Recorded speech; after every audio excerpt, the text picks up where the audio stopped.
he's really, I know it's only been 2 games, maybe 3. He's been really good.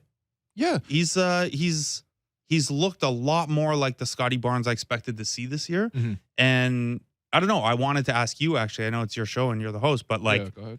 how much of that do you think is his role definition shifting a little bit to being a center, not just for what he's being asked to do, but who he's doing it against?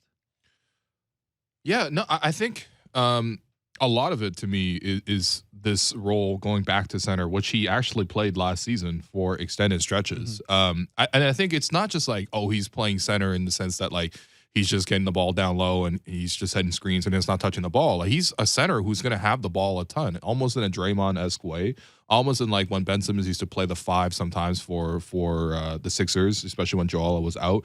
And it's not to say that like, okay, these are the most flattering offensive comps, but also at the same time, I think the Raptors are being really practical about it. When they were asking him to be a perimeter creator, he either didn't necessarily show the consistent aggressiveness that you wanted to see from that spot, or even just like, essentially the bag to get past guys or to use screens and the craft and all that other stuff, or the ability to shoot on a consistent basis. And so they're putting him in a position to succeed by more closely defining this role.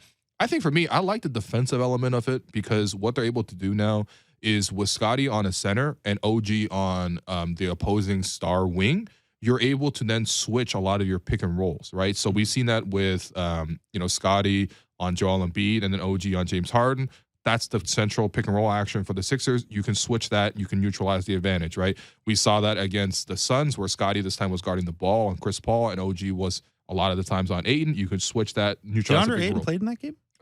But yeah, well, you wouldn't have known, but he did apparently play in that game on a max contract. And then this game, where the Raptors started their matchups and they switched that at halftime, but they had OG on Halliburton and they had Scottie on Turner. And the idea was, again, to be able to neutralize the central pick and roll action by switching what should be normally a pick and roll that's hard to sort of cover. And so Halliburton I like was that idea at least. Halliburton was solid, but by his standards, 16 with 8 dimes that's a light night for him. And That 7 turnovers. That guy leads the league in assists. Yeah. No, and I think that's where when Nick was trying to give Fred some credit in the postgame, he talked about how shifting Fred into that Halliburton assignment, Fred was able to be disruptive for a stretch. I thought in the fourth quarter, obviously, a lot of possessions where Fred was actually the one getting blown past, and the Raptors' breakdown started with Fred.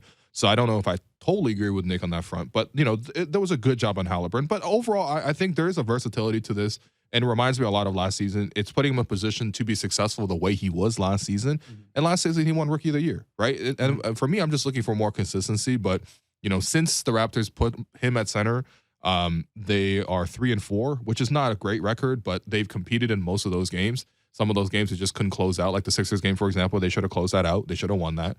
And then I think if you look at just the last 5 games, because I think when he first played center, he really struggled with it. He had like 8 points in combined against New York and against Philly.